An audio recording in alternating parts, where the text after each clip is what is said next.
of us, we don't put the time in to truly define what would we value, what is our vision, how would we love to show up, be, do, or have. The quality of your life is based on the quality of questions you ask.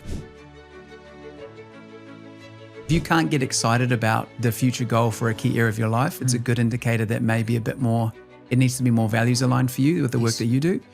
Or you just need to be more honest about what you really want and figure out what would emotionally excite you, that when you see that you go, man, if that was a reality, that would just be amazing.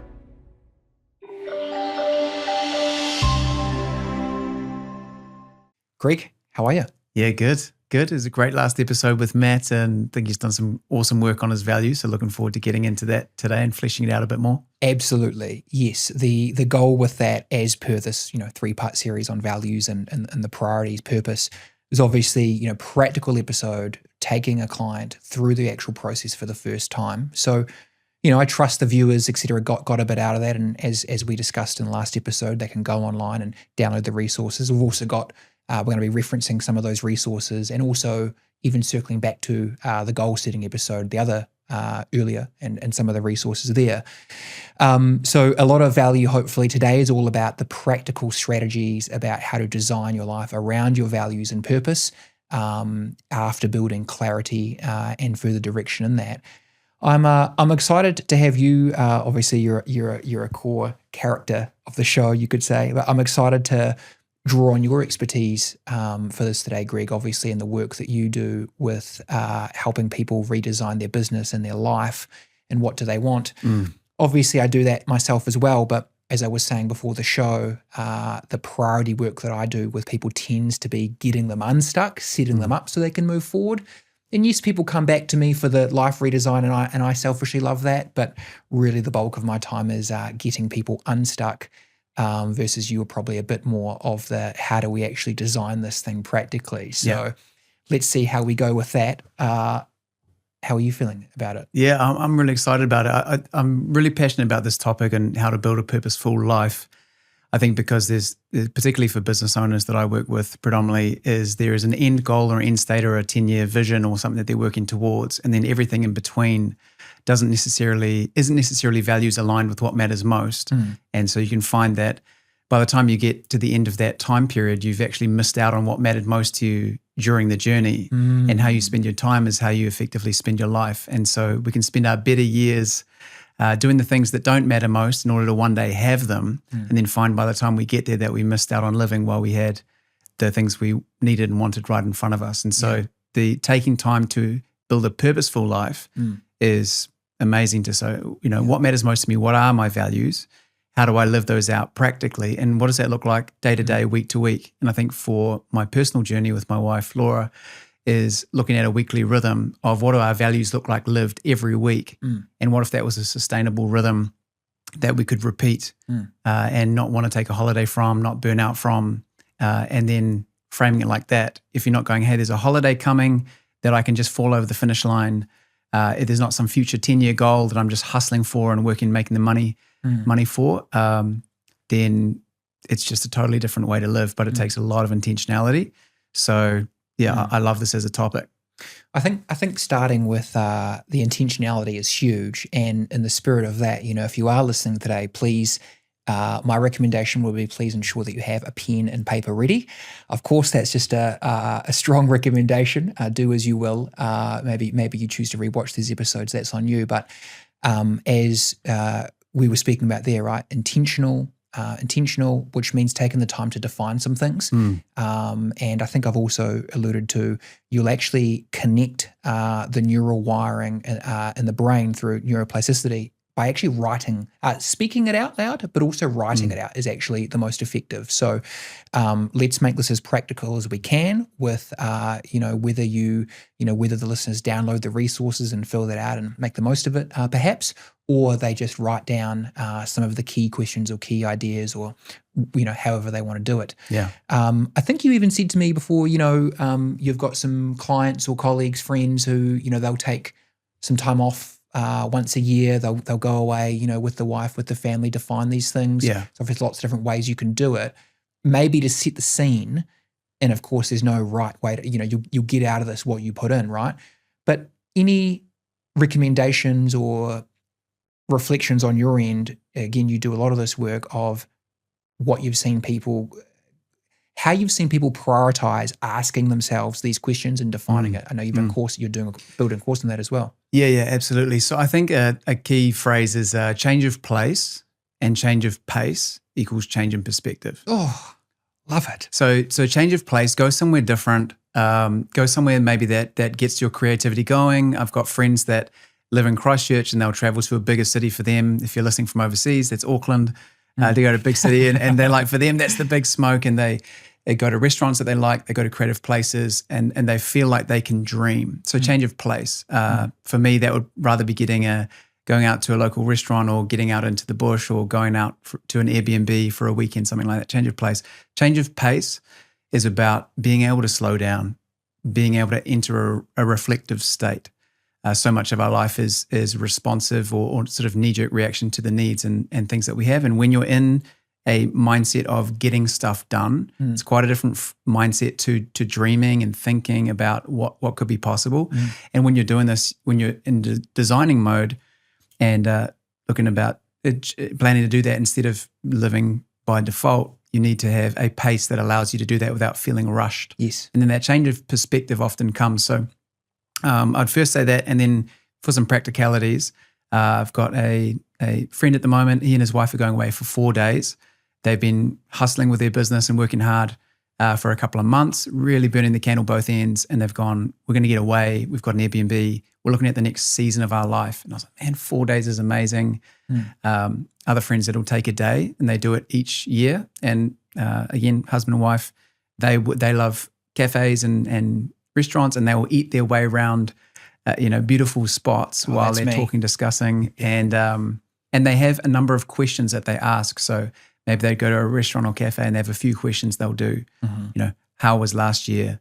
What worked? What didn't? What are we most proud of? What would be a word or a theme for our new year that's coming? And they'd work their way through then to very practical by the end. But I'm consistently listening to who is already living really intentionally and what works for them. Some people like to, from New Zealand, fly to Aussie and go for a day or two or a weekend and do it like that. But a lot of friends that already do that, which I find really inspiring. Yeah. I mean, what comes to mind, a quick quote, Greg, you're usually the quote guy, but the quality of your life is based on the quality of questions you ask, right? And it's interesting because, I know you and I work a lot with business owners here and there and things like that, but oftentimes there's certain areas of life where maybe it's a bit more obvious or socially acceptable, all right? We need a business plan, or what's the product or service. Yeah. And so maybe in some areas it's a bit more obvious that we do define these things, but then when it comes to our relationship, what do we want? What does that look like? Or our family, or our health. Maybe health might be a bit more apparent that we define it, but many areas of life, for many of us, we don't put the time in to truly define, what would we value? What is our vision? How would we love to show up, be, do, or have? And so that is absolutely what today is about. The framework that I think we sort of spoke about today, because I know, we could, I'm concerned, because we could speak about this for hours. And, maybe there is a part 2 on how to build your life of the 3-part reality series. We'll see. Or maybe we circle back to that in the future. But I think how we will approach it today that we touched on is we're going to start with, of course, the values and the vision. So the future, we're going to look at the present, as in what are the actions and habits you're taking that are going to get there. And then also a little bit of emphasis lightly on the past and perhaps the blocks or the fears that might be in the way. So we're going to look at the future, the present and the past, the vision, the actions, habits, and then the blocks or the fears in the way of that. And again, I think, we may very well jump around a little bit. There's going to be hopefully some great insights. And then again, I think if people are writing down what resonates or reflecting back on this, answering the questions that either you pose or in the resources that we've got, I think there's going to be a lot of wealth to it. So I think where I'd like to start is, great session as we touched on earlier with Matt in terms of beginning to truly clarify the values. I think where we need to just start with is just recognizing that even being clear on the values themselves is deep work. So I don't want to overlook that in itself and go, great, you've answered the questions in the purpose priorities process. You're clear on that. Still, I think, give yourself permission to build further clarity in terms of what that value truly means or looks like to you. So I think I'll just start with that, okay? I don't think this is a sort of one-time thing of what are your values, what are your vision. These are big questions. And again, the quality of your life was based on the quality of questions you ask. Another way of thinking about it is your actions in life are going to be proportionate to the clarity that you have, right? The clearer you know what you want, the clearer that you will see the opportunities to get there, okay? So I just wanted to set that up with, perhaps if you get stuck, you can move to the next question. Perhaps if you pose a difficult question and they're not sure, they can jump to one I might ask or the book might ask, no problem. But don't be afraid to go back to some of the earlier questions or distinctions. I know that it took me a long time to define my purpose statement, a long time, in fact. But what do they say? A rough plan today is better than the perfect plan tomorrow. Okay, so I think where we start with is clarifying the values. So each of the priorities that give you that sense of purpose that drive you forward. From there, as referenced in the show notes and the resources, what I love to have clients do is to define what is actually their vision for their life. Okay, so what is their vision for their life? What is their purpose? Again, we said earlier, there's certain, if you're a business owner, maybe it's a bit more acceptable that you'd write a mission statement for the company. Although ironically, the problem working with organizations from time to time is that it just sounds good on paper, but what the hell does it actually mean, right? So again, these aren't just tick the box. These are deep questions, but understanding what is your vision for your life and starting to flesh that out a little bit. The way that I tell clients to think about it is we need to start with the values. And if you almost imagine that you mash those values together and that your vision, your purpose or your mission statement is a synthesis and a summary of you expressing and living those values, okay? So it's basically going to be, my purpose is, I dedicate my life to, or just a statement, a sentence or two about what you would love to dedicate your life to. And this could be a multitude of things, for me, it may be that, I dedicate my life to helping others solve their problems, being present for my family and creating X, Y, Z. We want to bring in all of those values so you can see how they overlap. Yeah.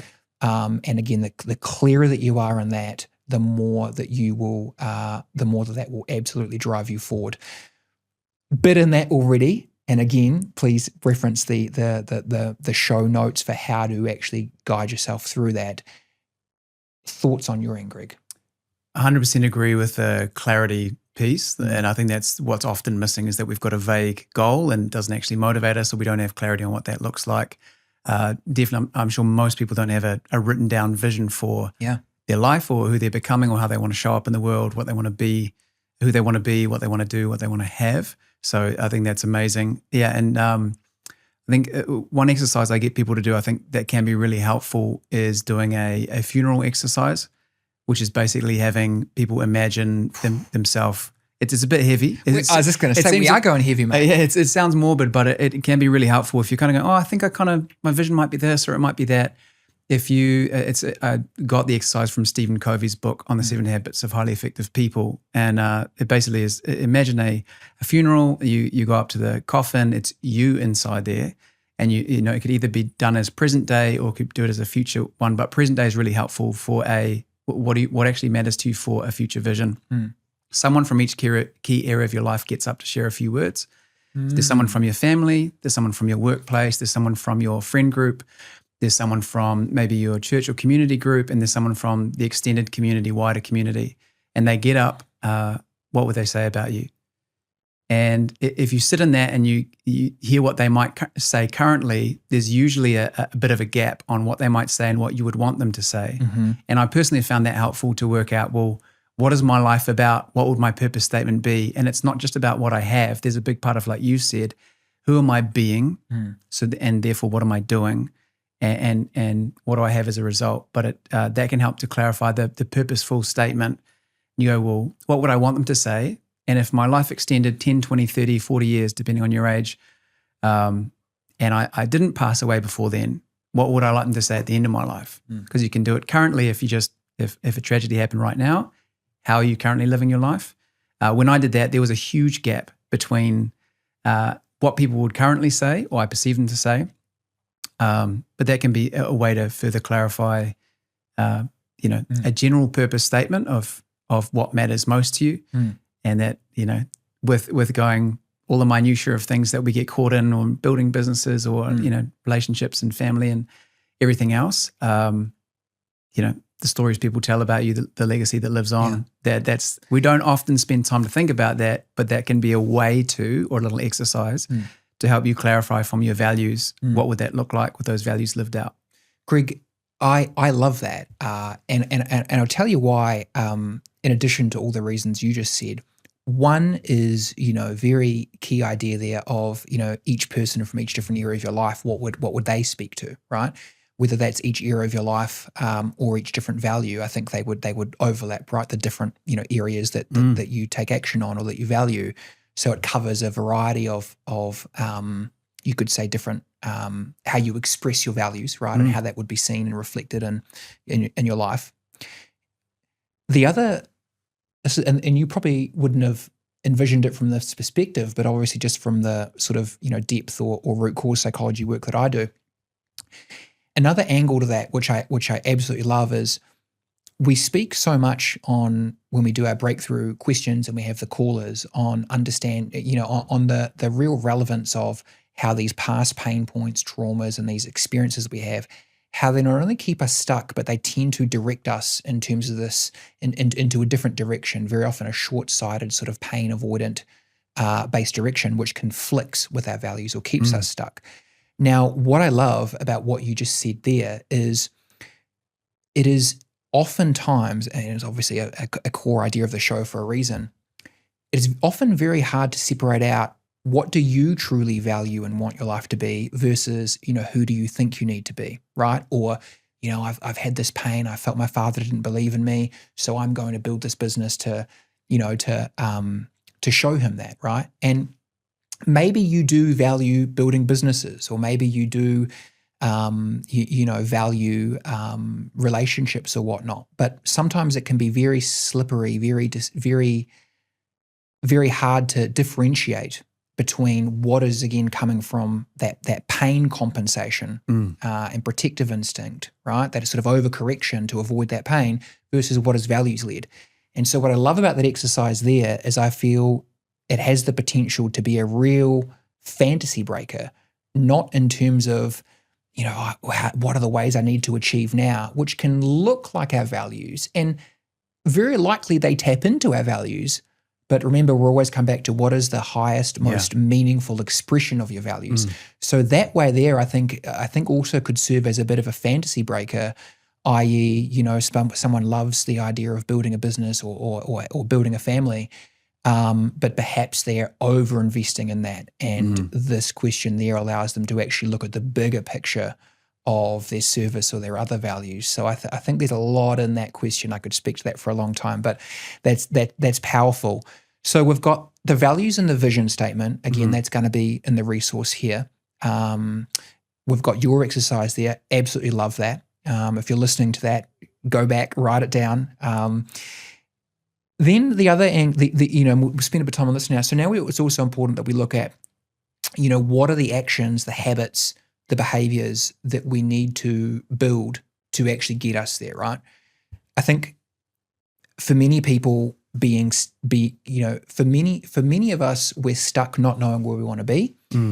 But I think perhaps for many of us who value self-development, we could spend all of this time in defining the future, defining the ultimate business plan, trying to manifest the ultimate relationship, journaling out the qualities we want in a partner, but we're not actually taking the actions now that are going to create a pathway to get there. Yeah. Right. So again, we need to absolutely look at both. And I think different people struggle with different aspects of it. So, in the resource and in the resources, the way that I set clients up with it is per each value, what are the high priority action steps that you can start taking today, or at least in the coming weeks? What can you put in place that's going to be either the way I get clients to think about it, Greg, is either what would be most ROI positive. So what, business term, what would be the best return on your investment for each value that you can put in place now, or what would you truly love to do, right? So oftentimes we can get so caught up in, what is the long-term plan? What does that look like? And again, oftentimes, if there's not that clarity in where we start, or it's not chunked down, my mentor, Dr. DeMartini, would say that we don't achieve goals because there's fears or there's blocks, or it's not clearly defined, or it's not chunked down enough into actions we can start taking now. Yep. So I think being clear on the values, and then per each value, what can we start with now? The example that I often give to clients, because the brilliant one, and it is one about me, it does relate to it, is I really value health, and my health has always been important to me. However, if I'm not at my best, the first thing that I'm doing is I'm staying up later, right, at night. And, if you look at my life or my bank balance, you will see that I spend a lot of money on supplements, chiropractor. I have someone, in all these different areas for health, and that's wise according to my values. But the highest priority action step for me would be, what is a consistent evening routine so that I'm actually sleeping and honoring my body there. So oftentimes I think we can get caught up in trying to work out all the technical nuances of where we want to be, and lose track a little bit on what are the actions or the habits that get us there now. Yeah, I think it's really powerful getting specific, and I think it'd be a common theme for all of us, getting really specific and clear. One thing I'd say when it comes to the specific action steps to be taking, and that I take clients through, is, and you said it before, values led for each area of their life. I think that leans a little bit back into the vision one, having a purposeful statement, is going through each area of your life and imagine what would that look like with a full expression of your values in each of those areas. So I said before about the funeral exercise, but say it is for health, wealth, finance. Wealth is finances, health, wealth, relationships. What would that look like 12 months from now? And what would it look like if that was being lived out? I do an exercise which is going, well, first of all, take a bit of an audit of your life. How would you rate that for fulfillment out of these different areas of, we've tried to keep it simple and just gone faith, family, fitness, finances, and fun, just because it's alliteration so I can remember it. but these different areas, just going, where would you rate them out of 10? And say it's like, hey, this area is an 8. Well, that's great. Why is it not lower than that? Because these things are going really well. What would make it a 10 for you? And then same with different areas. Why is it not lower than a 3? What would it look like to be a 10? What would it look like to have that lived out? And you said before with a being, doing, and having. What does it look like for you to, if you were fully expressing your values, say 12, 24, 36 months from now, if you were being that person, what would that look like? If you were doing the things that you wanted to be doing, what would that look like? If you had the things in that area that you wanted, say it's health, I have this kind of body, I have this kind of energy, I have this kind of, I'm doing these activities regularly, you build that out. I think that can be really strong focus for then, well, what actions do I need to be taking now? Because it's aligned to that. And I find that the broad vision, often the step of what does it look like for each core area of your life look like, is often the detail is missed in that. Yes. But if you can't get excited about the future goal for a key area of your life, it's a good indicator that maybe a bit more, it needs to be more values aligned for you with the work that you do. Or you just need to be more honest about what you really want and figure out what would emotionally excite you, that when you see that you go, man, if that was a reality, that would just be, amazing. So I just wanted to add that when it comes to what actions can I be taking this week, next week, to make sure that it matches with the key area of your life that you're trying to build. Absolutely. There's a book that comes to mind. I haven't read the book, but I understand that the core idea of it, which is the 10X rule by old mate Grant Cardone. And I've heard people, I think the core idea of that book is, essentially, 10Xing your goals. So making that so much bigger, because if it's not, to use your word, excitable enough, or how I would probably frame it, if it's not meaningful enough, right? If it's not meaningful enough, purposeful enough, values aligned, then why would we do it? Or from a psychological perspective, I would say, how much easier is it going to be for us to get caught up in these fears, these reservations, these self-sabotaging patterns or self-doubt we get caught up in? So the goal needs to be the vision and the long term. It needs to be compelling enough. Is probably a wise way of thinking love that about word. it. Or otherwise, we're going to get caught up in these short term, primitive sort of behaviors or distractions we get caught up in. So there's that, and also just touching on the be do have component that we spoke about, and that is in the resource as well. And you actually hit the nail on the head there. I mean, it's such a powerful exercise that oftentimes all of these different questions will actually reinforce each other, right? And so I quite specifically put the be, do, what, who do you want to be? What do you want to do and what do you want to have as an outcome of that service and expression of those values? I deliberately put that with the purpose statement because in getting clear on that, it will also give you more further clarity to the actual vision and to the life you're trying to build, which then again allows you to add a bit more flesh on the bone of where we're going, which again then makes it more meaningful. And then you'll see how that trickles down to the actions or the habits you're looking to build now. They're not just sound good on paper, they're actually going somewhere where you're so much more brought in and is so much more linked to your values. Obviously, of course, tenet of the show is setting your own goals, not others. And so a lot of time needs to be put in, careful how I say it. I don't want to say a lot of time, but kind of as we said, you'll get out of it what you put into it, right? And so again, the degree that you take the time to clarify, even if you come back to it, I think is the degree that it will propel you forward. Yeah, I agree with the doing and planning out what those steps are. There's two frameworks that I use for that. One is essentialism. I really like Greg McKeown's book on that, which is about the disciplined pursuit of less but better instead of the undisciplined pursuit of more. And I think you said as much, which is there are a few actions that are going to have a disproportionate upside or highest ROI, as you said, with those activities. And the Pareto rule of 80-20, which is just, there's 20% of activities that lead to 80% of the outcomes, which is an unequal distribution of behaviors to outcomes. It's not always statistically true, but really helpful to go, hey, there's 20% of your clients that create 80% of the problems. Who are they? You go, oh, I can think of them. Or there's 20% of clients that bring 80% of your income. You go, oh, it's, things are not equally distributed in terms of effort. So I really like that in terms of having a look at what are the different things you're going to do to achieve your end goals, but then not just a huge amount of effort. If you had to choose 20%, say it's your fitness, what are the 20% activities that will get 80% ROI? You go, oh, well, actually it's these workouts or it's this level of intensity or it's this frequency. Same with relationships or with finances. So that's a really helpful exercise when you're going, of all these different things and all the goals that I have, it's almost like it's not what's the minimum amount of work, but what's the most effective thing that I could be doing. We recently did this. We're currently homeschooling our kids and they've got a goal setting exercise. So we got a 5 and a 7-year-old that are setting goals for this quarter, and they set goals and then they had to do what are the steps to get there, and they had to break it down into 5 different steps.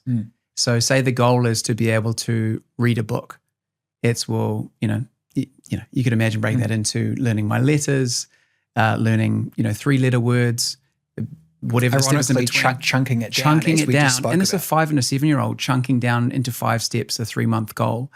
And then had a weekly tracker of Monday through Friday. And it's what is the activity that you're going to do every day? So it's reading practice for 15 minutes every day, Monday to Friday. But it's also chunked into milestones to go, when I hit this, I celebrate with the overall goal. And as we went through that, I thought, man, we as adults need to do this level of intentionality of big goal, chunking it into milestones, and then putting it into a daily or weekly habit. There you go. Once I've done that, if I focus all my energy on that habit or all my energy on that rhythm, I've already decided it's going to reach that goal. So I don't need to keep context switching and looking up, looking down, looking up, looking down with a lack of clarity. For the brain just is exhausting and that paralysis, but just taking action. So, I love that, Greg. And just quickly, how ambitious are you with not only the 3-month caravanning, but also the homeschooling? Well, head off to my wife doing that. I mean, she's essentially doing the homeschooling and I'm doing the business side, but it's a big undertaking. We're still working out how working in a caravan plus homeschooling is all going to work, because we've also got a 2-year-old and he's the spanner in the works because he is not interested in homeschooling. He just wants to be rowdy and hit his sisters. And so we're working out how that all works. But that's fun of, we've designed what we can, and then the rest is going to be figuring it out as we go. My boy is exactly the same. My little girl Mila the other day wrote she actually made a little video on this little camera she got given for Christmas. She's 6. And she said, hey guys, I've had a great day with my brother. I love him, but he does hit me. So, jokes aside, I can relate to that. So look, I think the reason I won't digress, but the reason I brought that up, of course, is because I wanted to acknowledge a real practical example for the listeners. So many of them, perhaps said in the previous former episodes, myself included, might go, Greg, how the hell do you do that? You've got the homeschooling and the 3-month caravanning, but you are going to be engaged and brought in and adaptable to that relative to your value on family and freedom. Yeah. Right. So imagine if another individual was judging themselves in comparison to that, and maybe they do value family, but for them, their vision on family looks different or their expression of that value. So just thought just a little tidbit there. So we've discussed, the vision and the future statement driving you forward, the be, do, and have being another way to add some context to both the individual values, the different areas of life, and the vision itself, and a clearly defined statement. We've discussed, the actions, the higher priorities now, 80-20 rule, absolutely love that. Essentialism, great book for those who haven't read it. And yes, that is, you could say, another way of thinking, what are the high priority action steps? What's going to get you there now? As opposed to oftentimes the perfectionism, the self-doubt, and all of these dynamics that we speak to in the other format that are the opposite of that usually. The last thing that I will speak to, and then I think we'll have to call it there, or we'll be here for hours, is actually looking at, perhaps the past or maybe the present, in the sense of, what is in the way of us taking action here. Nice. Okay. And there's 2 key things that come up for me, and I'll throw it over to you. One is how relevant our environment is, to our achievement and to our goals, right? And sometimes there can be, especially with the clients that I work with, and especially with relationships, there can be a little bit of undoing or untangling, right? So we've been caught up in these short-sighted or these patterns that self-sabotage, or maybe they support one thing but conflict with the bigger visional areas of life. We build clarity in the values, and now we need to perhaps start communicating that to others, or put a boundary in place, or put a constraint in place. Actually go, how do I sort of rein this in a little bit, or maybe communicate this to be able to move forward more intentionally and more aligned with our values? And there's even a great book on this by a psychologist whose name is not front of mind, called Willpower Doesn't Work. And he references a lot of this. It's actually a sports psychology book, but he references a lot of this as it relates to addiction, and talks about, you could have the greatest willpower in the world, but if you're coming home to an environment that's not conducive to that, that is not going to, he in fact thinks it's the number one thing. I think there's a bit more to it than that in my approach, but very relevant nevertheless.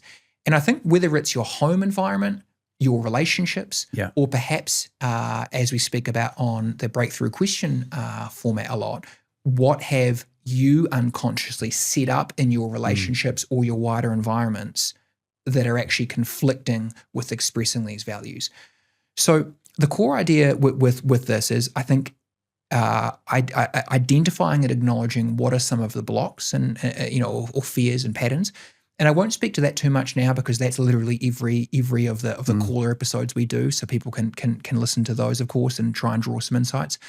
But the other one perhaps is looking at your life structurally, and maybe looking at what have you set up, whether it's negative habits, certain routines, certain relationships, and maybe it hasn't been set up on this newfound authenticity or values alignment that hopefully we're bringing clarity to. And I think acknowledging that, so we can not only see where we're going, but also be more defined in actually what needs to change. Yeah, I think that's really powerful. The nuts and bolts of when the plan, has first contact with reality it can be really confronting. You know, it's exciting to plan it all out and get specific. And then I love this is going, well, what are you actually going to face Yes. as you try and do it? And is your reality conducive to helping you get there? Yes. A way I like to think about it is also, so yeah, absolutely. I think the one that's often missed is what you just mentioned there, which is what are the fears or what are the things that are potentially going to derail this that you can be conscious of ahead of time to take some actions, or your environment and those other things. A way I like to think about is people, process, people, resources, and process. So are there people that can help you to achieve this? If so, who are those people? Are they already in your life? Do you need to build some new relationships, get some new contacts, join a community that has that to be able to fulfill, you know, the action plan? Resources, do you need knowledge? Do you need to upskill? And that process piece, I think, fits really well with your environment. Yeah. One there saying, what are the processes you need to put in place that are going to help you? And then what are the likely things that are going to come up that could derail this? And we often don't do this. I think I forgot his name, but it talks about fear setting. Tim Ferriss. Yes. The idea of kind of, I don't know his exact process, but essentially where you're leaning into the things that could go wrong or the things you don't want, and then planning those ahead of time so that you can create a plan for those. I mean, what happens when you start doing your workout plan? You know there'll be certain days that you don't want to get up, that it's raining outside, that you're a month in and motivation is lost. What are you going to do? Yes. And putting a plan in place for those. So I love the specificity of the actual, you know, rubber to the road. Absolutely. And the reason that I think that is huge is, you know, I mean, I had a client the other day and he told me, he said, look, I need to change these behaviors here and my emotional triggers here. I've been through a very traumatic past, Hayden. I'm not willing to talk about that, but I need you to help me with X, Y, Z. I've heard you're the guy to see. And I had to be quite direct with him and essentially say, you know, look, sir, I'm more than happy to help, but I cannot help you. You know, I cannot look you in the eye and say that I can get you there in a sustainable way without us addressing this. And the reason being is, you know, what we suppress will express in a different form, be it in a reaction or a trigger, etc. And, you know, just an example there to say that we need to actually acknowledge what are the fears, the blocks, the challenges, the obstacles that may be in the way there. And you know, oftentimes clients, you know, when I speak about, you know, what are the benefits of, you know, we might speak in other episodes about looking at what are the benefits of a certain pain you've gone through. And people will often say to me, oh, well, that's just positive thinking. And it may look that way, but it's actually balanced thinking in the sense that we want to look at it if there's a perceived positive, or again, an infatuation. We use that word a lot, looking at what are the drawbacks of that to balance that out, and vice versa. If there's a perceived positive, what are the negatives? And looking at that through the center. So looking at both sides is absolutely crucial, because if we're going into, you know, a new relationship and we're infatuated and we're only thinking about the positives, or we're building a business and we're saying, great, this is such a good product, we're only looking at the positives, we are going to get hit by the challenges or the blind spots, and then we're going to be emotionally sort of rocked by that, so to speak, or we're going to be on this emotional roller coaster.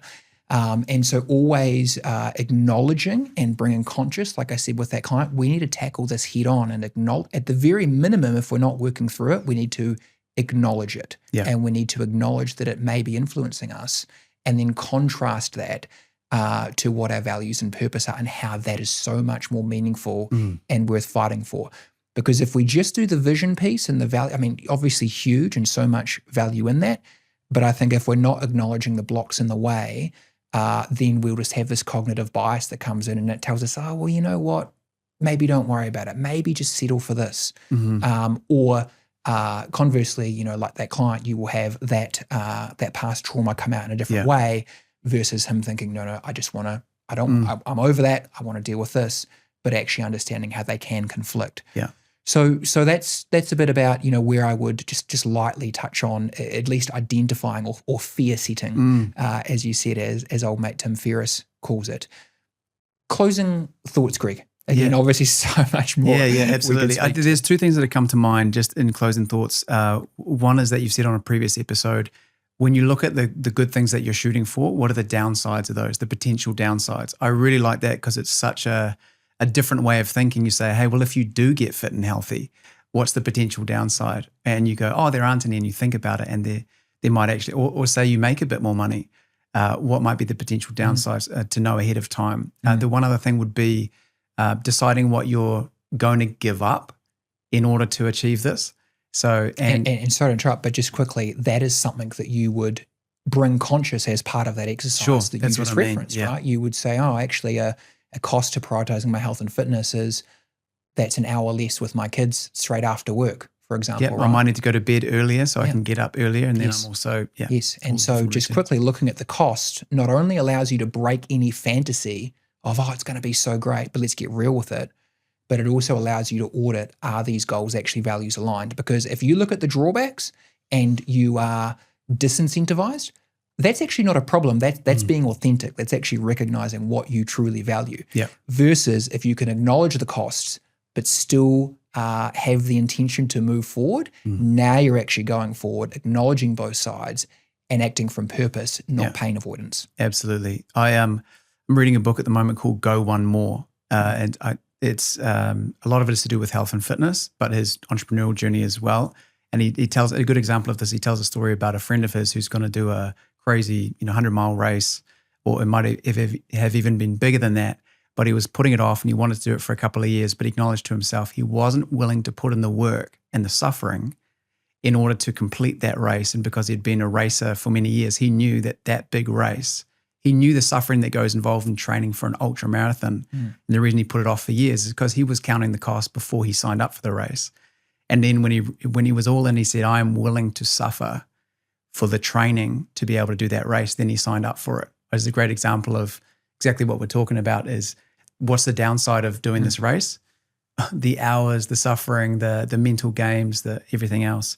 The other thing, just as a final thing for me, is is choosing what you're not going to do of the list of things that you're wanting to do.